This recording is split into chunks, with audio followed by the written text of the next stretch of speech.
that the Cameroon government supported me in anything. Incidentally, once again, I heard Ambassador Fosong say that in things like that, there's an exchange of correspondence between the government of the candidate and the United Nations and so on and so forth. Let them produce one single letter. The other day, there's a young man who said that Professor Joseph Owona went on an interview. I don't know which interview he was referring to, that Professor Owona was interviewed, and Professor Owona confirmed that they helped me find a job in the United Nations. I would defy that person, first of all, to bring the interview in question, and then I will defy Professor Owona to produce correspondence or anything that testifies to the government of Cameroon having done anything in this matter. Okay. I am saying that openly to you and through you to Professor Owona, to the government, and to these Ambazonians who are peddling these lies. So that's lie number one. Lie number two, which I've heard, was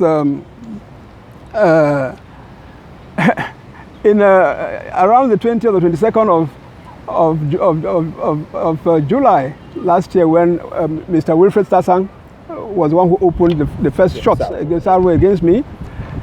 He came up with a ridiculous idea that I, Simon Munzu, was the one who organized the Cameroonian diasporans in the United States to receive Mr. Paul Biya when he paid an official visit to the US. I found this so daft. First of all, but why will Mr. Stasang peddle such? Oh, exactly. That's what we should ask him, because I keep asking myself, why? Why do that? To begin with, I was never in the United States. Okay, during the period in question, I was working for the UN in Africa. I was not in the US. But what is more, even if I was in the US, I don't have any influence, let alone organizational influence over Cameroonians. I have never had in the US. And if the Cameroon government wanted someone to mobilize Cameroonians in the US to receive President Paul Biya, why would they resort to Simon Munzu, who is not an organizer, who doesn't know the diaspora of the Cameroonian diaspora in the United States?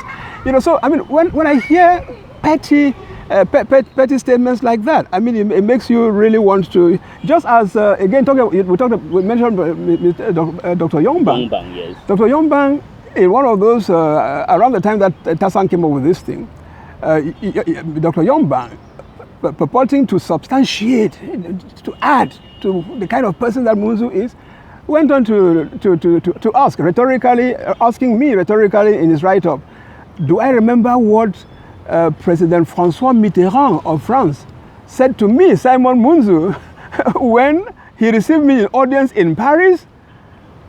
That he said, Simon Munzu, you're a young man, go and rethink. What's to that effect? But to the effect that I, Simon Munzu, was received in audience by President François Mitterrand in Paris on a supposedly SCNC mission.